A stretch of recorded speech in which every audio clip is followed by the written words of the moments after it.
Friends, ladies and gentlemen, in part 1 of this video, we observed the early life of Mohandas Karamchand Gandhi, his school life, marriage, and father's death. At this time, in part 2 of this video, I am going to narrate you Mohandas Karamchand's voyage to England to study barrister and how he was treated as an outcast by the elder people of his caste. His 3 years life in England and his problems there as a pure vegetarian. My intention in selecting this topic and doing these videos is to make you understand the life of the Mahatma, as well as my other intention is to sharpen my tongue in presenting a topic in lecture method. I want to improve myself better the art of narration and storytelling. My humble request to you, please click on the red button and do subscribe and give me time to time suggestions to improve myself better. Gandhi passed his matriculation in 1887. His elder brother wanted Gandhi to pursue higher education. He joins in Samal Das College to do BA. That was in Bhavnagar. But there, everything was difficult to him. He could not follow the lectures of the professors. At the end of the first term exams, he returned home. Mauji Dave, a learned Brahmin old friend and advisor to his family, happened to visit during the vacation. In conversation with mother and elder brother, he inquired about Gandhi's studies. Learning that Gandhi was joined in Samal Das College and doing BA, he said, "The times are changed and none of you can expect to succeed your father's Diwan post without having proper education. This boy doing BA, it will take him 4 or 5 years to get his BA degree. With this BA degree, he may qualify for a 60 rupees post, but not to a Diwan post. At this time, experienced lawyers also applying for Diwan post." Thus, Mauji Dev advised them to send Gandhi to England to do barrister there. And moreover, doing barrister in England is very easy, which would be completed in 3 years only. And he said, "Think of that barrister who has just come back from England, how stylish he lives. He could get the Diwan post easily." With that advice, his elder brother decided to send Gandhi to England. But his mother Putli Bai did not like the idea of sending her son to England. She was not interested in that matter because someone had told her that young men lost in England. They took meat, they could not live there without liquor. And moreover, sailing abroad on the sea was prohibited in their caste. Thus, his mother not permitted him to go to England. Then Gandhi said to his mother, "Mother, will you not trust me? I shall not lie to you. I swear that I shall not touch any of these things." "But how can I trust you?" she said. His elder brother loved Gandhi as his son. He took his mother and brother to Mauji Dev's house for further advice in this matter. You know already, Mauji Dev was a learned Brahmin and a family advisor. He advised them to send the boy to England after the boy solemnly swore 3 vows not to touch meat, liquor, and women. After that swearing, his mother permitted him to go to England. Gandhi was 18 years old then. He was very interested in going to England. He was going to leave his wife with a baby of a few months old. The high school arranged a send-off party because it was uncommon for a young man of Rajkot to go to England. With his elder brother, he went to Bombay to reserve the ship and to complete other application formalities. From Rajkot to Bombay, that was his first long journey in his life. Everything appeared different to him. The time hung heavily on his hands in Bombay. He dreamed continuously on going to England. But in Bombay, some friends of his elder brother told that Indian Ocean was rough in June and July. He should not be allowed until November, and some also reported that a steamer had just been sunk in the gale.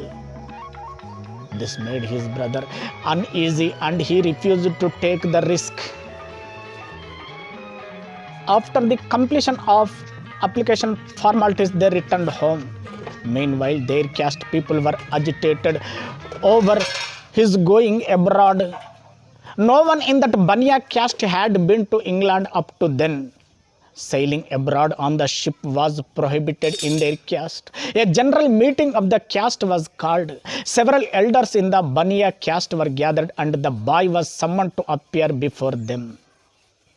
He was appeared before the caste meeting. The Seth, the head of the community, was a relative of Gandhi's family. He was an old man. He said, "In the opinion of the caste, your proposal to go to England is not proper, you know. Our religion prohibits voyages abroad. We have also heard that it is not possible to live there without compromising our religion. One is obliged to eat and drink with Europeans." Thus, he warned Gandhi not to think of going England. But Gandhi was an adamant boy then. He replied, "I don't think it is all against our religion. I intend to go to England for further studies, and I am already promised to my mother 3 things. I am sure I keep my promise. You are elder to me, but I am helpless in this matter. I cannot change my mind." The old man said angrily, "Will you disregard the order of the caste?" And Gandhi said, "The caste should not interfere in this matter." The Seth became angry and pronounced an order.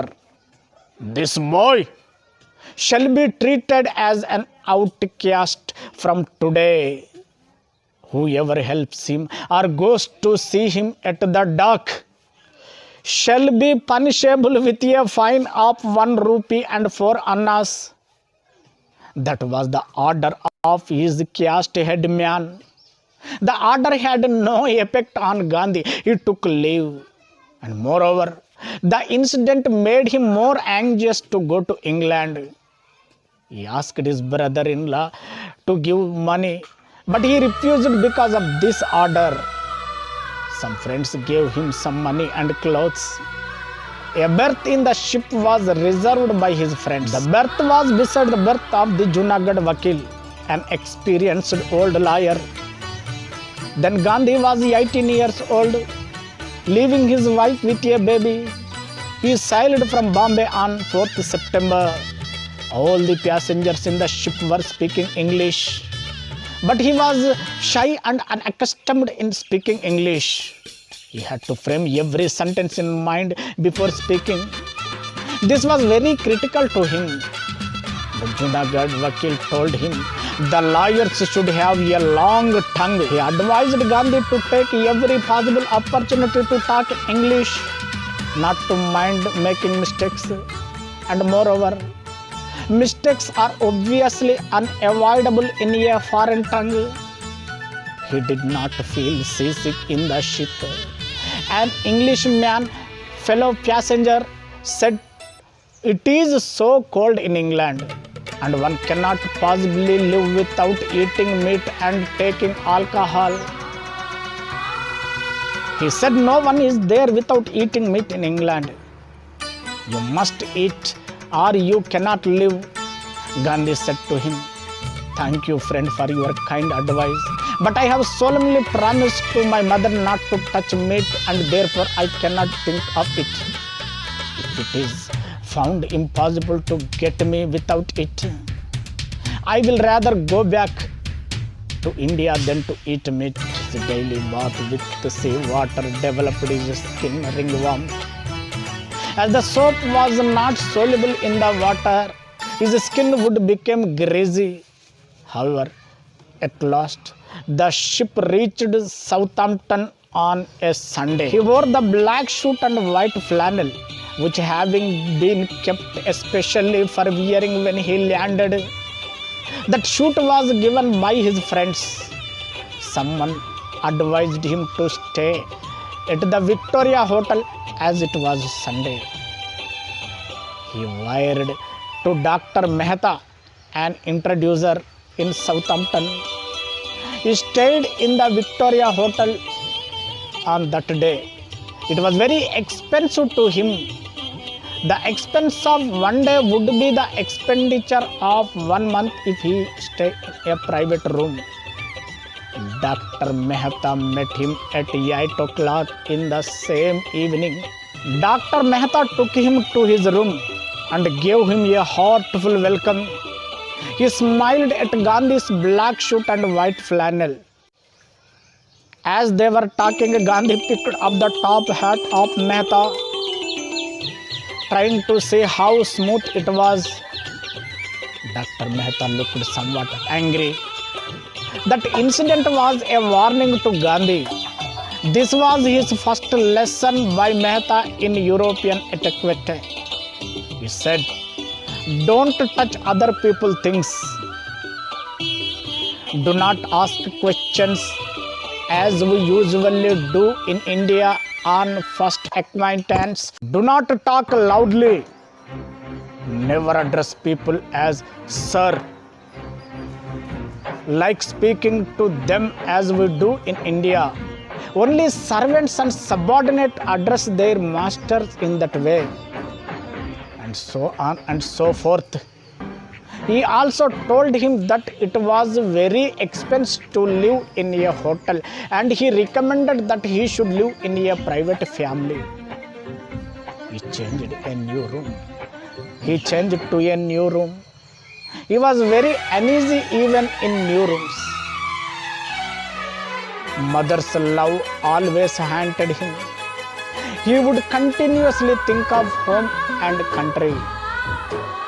At night, tears would stream down his cheeks. Home memories of all sorts made him sleep out of question. Again, Dr. Mehta visited his room after some days. Seeing the room, he said, "This place won't do. Remember, we came to England not so much for the purpose of studies, but for gaining experience of English life and customs." Everything was strange to him, the people, their ways, and even their dwellings. And there was also additional inconvenience to him. As a pure vegetarian, only boiled vegetables with salt, oatmeal porridge for lunch, and sometimes starving. And this was in such a condition. He had to complete his barrister. He had to stay in England for 3 years. Dishes were tasteless and insipid. He must finish his 3 years of study in such condition.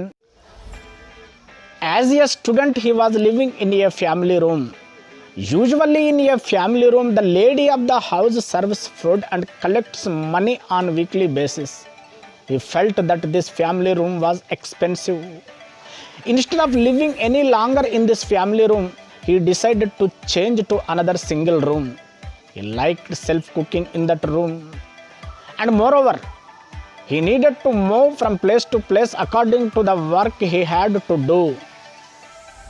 The room was selected as to enable him to reach the place of business on foot in half an hour to save fares. In the new room, he used to walk 8 to 10 miles per a day. This long walk meant saving fares, kept him practically free from illness, gave him fairly a strong body throughout his study in England. He understood that the bar exams does not require much study, and he did not feel pressed for time and study. He was a poor student in English. That was perpetual worry to him. In those days, Latin was a modern language. Latin was very valuable to lawyers. Knowledge of Latin is very useful in understanding law books. One paper in Roman law was essentially in Latin. Knowledge of Latin means greater command over the English language. French was also the another language for the lawyers to learn. He joined in a private matriculation to learn these languages. His elder brother was very kind and he responded to regular calls for monetary help. He made time to time alternations in his expenses and his way of living. Practicing as a pure vegetarian was additional inconvenience to him. One day a friend took him to a restaurant and insisted him to take food in English style. The soup was served. Gandhi felt inconvenience with the soup. He inquired the waiter whether the soup was veg or non-veg. This made his friend angry, and he asked him to stay out of the restaurant until he comes. That day Gandhi went out of the restaurant, and that day he starved without taking any food. He used to read writers' articles on vegetarianism. Vegetarianism in its religious, scientific, practical and medical aspects. Ethically, the man's supremacy over the lower animals meant not that the former should be prey upon the latter, but the higher should protect the lower, and that share should be mutual aid between the two as man to man. He met vegetarians in vegetarian restaurants and made friendship with them. There was a vegetarian society in England with a weekly journal of its own. He joined in that society and subscribed the weekly journal. There he came to contact with the executive committee of vegetarian society. The economic considerations in food matters also within him. He was elected to the executive committee of vegetarian society. That was his first election in his life. He attended every one of its meetings, but he was tongue-tied to speak in meetings.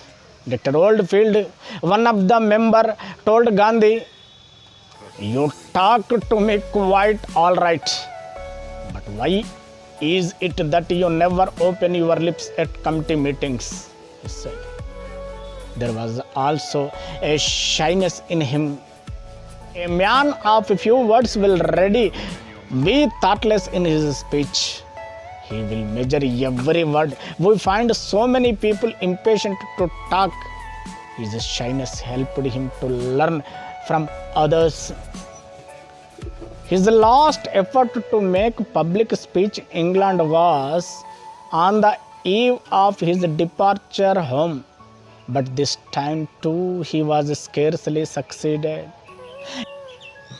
In public speeches when his term comes, he had with a great care thought which would consist of few sentences he would prepare for the meeting. But he could not proceed beyond the first sentence. On the stage, his memory entirely failed. This shyness and impromptu in speaking made him ridiculous in public speakings or meetings. Okay friends, this is the second part of my video, the life history of M.K. Gandhi, and we may see several things on our third part of this video. Please stay on watching.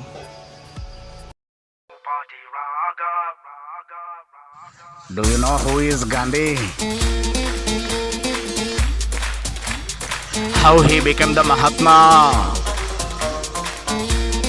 It's not the surname of some people, that's Gandhi. Raghupati Raghav Raja Ram, Raghupati Raghav Raja Ram. Gandhi is not a neglected statue on the street. Raja Ram, Raghupati Raghav Raja. He is not the image on the currency note. It's not a street name in our town. That's Gandhi. Then, do you tell me who is Gandhi? Gandhi is the Mahatma who changed the destiny of our mother Bharati.